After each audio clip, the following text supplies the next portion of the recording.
Welcome to my YouTube channel Guruji top तक study में। दोस्तों आज कुछ महत्वपूर्ण फार्मूले सीखते हैं जो कि ये क्लास 6, 7, 8, 9, 10th 12th सभी के लिए महत्वपूर्ण है। तो दोस्तों आशा करते हैं कि आप अच्छे होंगे। दोस्तों अगर आपने फार्मूले सीखे हैं तो आप इसका रिवीजन कर लीजिए, और बाकी जो नए छात्र हैं जिन्होंने अभी तक ये फार्मूले नहीं सीख पाए हैं, जिन्होंने ये फार्मूले अभी तक नहीं सीखे हैं, तो उन्हें ये कंप्लीट वीडियो देखना है।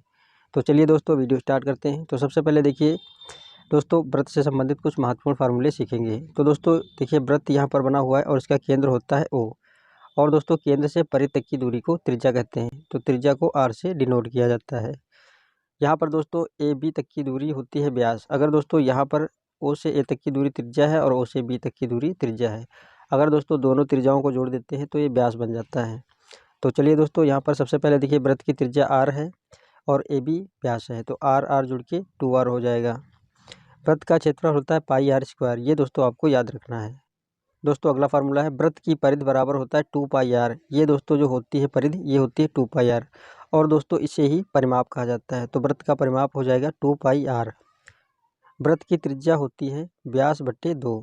अगर दोस्तों व्यास दिया रहता है और उसमें से त्रिज्या निकालनी रहती है तो व्यास का आधा कर दिया जाता है, तो वो त्रिज्या निकल आती है। दोस्तों नेक्स्ट है अर्धव्रत। अर्धव्रत का मतलब होता है दोस्तों जो कंप्लीट व्रत होता है उसका आधा पार्ट। अब दोस्तों यहाँ पर अर्धव्रत बना हुआ है, तो अर्धव्रत का क्षेत्रफल होता है पाई R स्क्वायर बटे 2। अर्धव्रत की परिधि होती है पाई R प्लस 2R। अब दोस्तों यहाँ पर जो परिधि होगी ये केवल यहाँ तक का भाग नहीं होगा, ये जो होता है इसको भी ऐड करना पड़ेगा। तो यहाँ पर R है तो इधर भी त्रिज्या R होगी। अब दोस्तों ये होता है 2 पाई R टोटल, और इसका आधा कर देंगे तो ये हो जाएगा पाई R, और इसमें R प्लस R 2R जोड़ देते हैं। अगर दोस्तों अर्धव्रत का परिमाप पूछा जाए तो यही होता है पाई R प्लस 2R। दोस्तों नेक्स्ट है वर्ग, इसको इंग्लिश में स्क्वायर कहते हैं। तो दोस्तों वर्ग के बारे में जानकारी आपको होनी चाहिए कि वर्ग की चारों भुजाएं बराबर होती हैं, और दोस्तों इसमें जो एंगल बनता है प्रत्येक कोण का, इसमें 90 डिग्री होता है। दोस्तों यहाँ पर A भुजा है। अब इसका क्षेत्रफल देखते हैं। वर्ग का क्षेत्रफल होता है भुजा का स्क्वायर। वर्ग का परिमाप होता है 4 गुणे भुजा। परिमाप दोस्तों क्या होता है कि इसकी जो भी चारों भुजाएं हैं इसको जोड़ देते हैं। तो यहाँ पर देखिए ए 4 बार लिखा हुआ है तो हो जाएगा 4A। वर्ग का विकर्ण होता है A√2। ए क्या है, यहाँ पर भुजा है तो ए भुजा √2। विकर्ण दोस्तों होता है अगर इस कोने से इसको मिला दिया जाए, जो सबसे लंबी भुजा बनेगी वो विकर्ण होती है। दोस्तों नेक्स्ट है आयत। तो दोस्तों आयत में आपको ध्यान रखना है कि आयत के आमने सामने की भुजा बराबर होती है। जैसे यहाँ पर AB भुजा बराबर है CD के और AD बराबर है BC के। अब दोस्तों ये वाली होती है भुजा DC, यहाँ पर लंबाई है और BC है चौड़ाई। तो आयत का क्षेत्रफल होता है लंबाई गुणे चौड़ाई। इसमें दो ही भुजाएं होती हैं तो इसको लिखा जा सकता है L गुणे B। L क्या है, लंबाई है, और B चौड़ाई है। अब दोस्तों दूसरा इसका फार्मूला है आयत का परिमाप। तो दोस्तों जब भी आयत का परिमाप निकालना होता है तो परिमाप चारों भुजाओं को जोड़ देते हैं। तो 2 ब्रैकेट लंबाई प्लस चौड़ाई, और इसको लिखा जा सकता है 2 ब्रैकेट L प्लस B। अब दोस्तों अगर आयत का विकर्ण निकालना हो, आयत का विकर्ण होता है इसमें की सबसे लंबी भुजा। तो दोस्तों अगर आयत का विकर्ण निकालना है तो ये होता है √L square plus B square. Next है दोस्तों घन, और इसको क्यूब कहते हैं। अब दोस्तों घन में क्या होता है कि इसमें सभी भुजाएं बराबर होती हैं। तो यहाँ पर देखिए भुजा A है दोस्तों, घन का आयतन है भुजा का क्यूब। घन का संपूर्ण पृष्ठीय क्षेत्रफल होता है 6 गुणे भुजा स्क्वायर। घन का विकर्ण बराबर भुजा √3। अगला है घन के एक पृष्ठ का क्षेत्रफल बराबर भुजा स्क्वायर। घन के एक पृष्ठ का क्षेत्रफल का मतलब होता है, जैसे अभी आपने वर्ग पढ़ा था, तो वर्ग में क्या होता है कि एक ही पृष्ठ होता है, इसमें अगर भुजा का स्क्वायर कर देंगे तो इसका क्षेत्रफल निकल आएगा। तो अगला देखते हैं दोस्तों। नेक्स्ट है दोस्तों घनाभ। तो यहाँ पर देखिए दोस्तों घनाभ बना हुआ है। घनाभ दोस्तों एक प्रकार से आयत ही होता है, तो आयत की तरह से घनाभ बनता है। तो इसमें देखिए यहाँ पर इसकी लंबाई L है और चौड़ाई B है। अब दोस्तों इसमें क्या होता है कि ऊंचाई और आ जाती है। तो इसमें देखिए 3 भुजाएं होती हैं, तो लंबाई को L से लिखते हैं, चौड़ाई को B से लिखते हैं, और ऊंचाई को S से लिखते हैं। तो दोस्तों घनाभ का आयतन है लंबाई गुणे चौड़ाई गुणे ऊंचाई, इसे लिखा जाता है LBH। तो घनाभ का जब भी आयतन निकालना होगा तो आपको ये फार्मूला याद रखना है।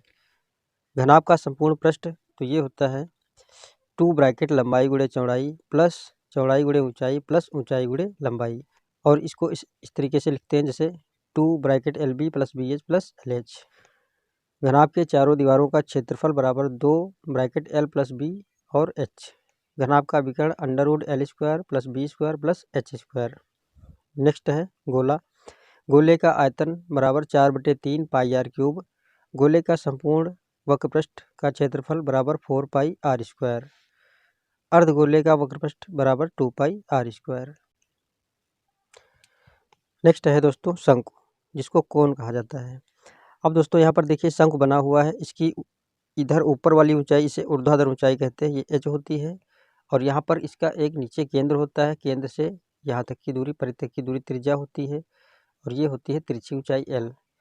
तो शंकु का आयतन बराबर 1/3 पाई आर स्क्वायर एच।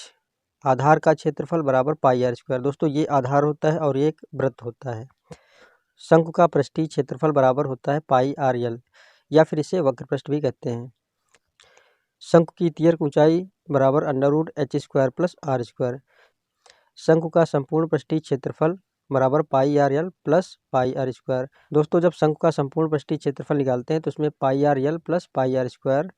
पाई आर एल क्या होता है? वक्र पृष्ठीय क्षेत्रफल, और दोस्तों ये होता है आधार का क्षेत्रफल। अब इसको जब भी जोड़ देंगे तो ये संपूर्ण पृष्ठ बन जाएगा pi r bracket l plus r. दोस्तों नेक्स्ट है बेलन। यहाँ पर दोस्तों इसका फिगर बना हुआ है। इसमें दोस्तों ऊंचाई एच होती है और त्रिज्या आर होती है। बेलन का आयतन बराबर पाई आर स्क्वायर एच। बेलन का वक्र पृष्ठीय क्षेत्रफल बराबर 2 पाई आर एच। बेलन का संपूर्ण पृष्ठीय क्षेत्रफल 2 pi r h plus 2 pi r square. तो ये हो जाएगा 2 pi r bracket h plus r. दोस्तों नेक्स्ट है समबाहु त्रिभुज। यहाँ पर दोस्तों समबाहु त्रिभुज बना हुआ है।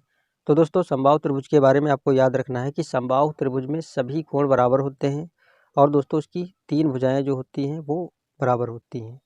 यहाँ पर भुजा ए है, तो समबाहु त्रिभुज का क्षेत्रफल होता है √3/4 भुजा स्क्वायर, और भुजा की जगह पर ए लिखा जा सकता है, तो √3/4 ए स्क्वायर। समबाहु त्रिभुज का परिमाप। अब दोस्तों परिमाप क्या होता है कि जो भुजाएं होती हैं इनको जोड़ देते हैं, तो ये हो जाएगा 3 गुणे भुजा, या फिर 3a। समबाहु त्रिभुज की ऊंचाई बराबर √3/2 भुजा। इसको भी आपको याद रखना है। दोस्तों नेक्स्ट है समकोण त्रिभुज। तो दोस्तों समकोण त्रिभुज में आपको याद रखना है कि समकोण त्रिभुज में एक कोण 90 डिग्री का होता है, और दोस्तों इसमें पाइथागोरस प्रमेय, और दोस्तों इसी त्रिभुज में पाइथागोरस प्रमेय लगती है। तो इसमें सबसे बड़ी जो भुजा होती है उसे कर्ण कहते हैं। 90 डिग्री के सामने की भुजा कर्ण होती है, और इसमें लंब होता है और आधार। समकोण त्रिभुज का क्षेत्रफल बराबर 1/2 गुणे आधार गुणे ऊंचाई। अब दोस्तों जो पाइथागोरस प्रमेय होती है वो होती है कर्ण का स्क्वायर बराबर आधार का स्क्वायर प्लस लंब का स्क्वायर। दोस्तों ये थे कुछ इंपॉर्टेंट फार्मूले। आशा करते हैं वीडियो आपको पसंद आई होगी। दोस्तों वीडियो पसंद आए तो वीडियो को आप लाइक कर दीजिएगा। अगर आप हमारे चैनल पर पहली बार हैं तो आप चैनल को सब्सक्राइब कर दीजिए। वीडियो देखने के लिए आपका धन्यवाद।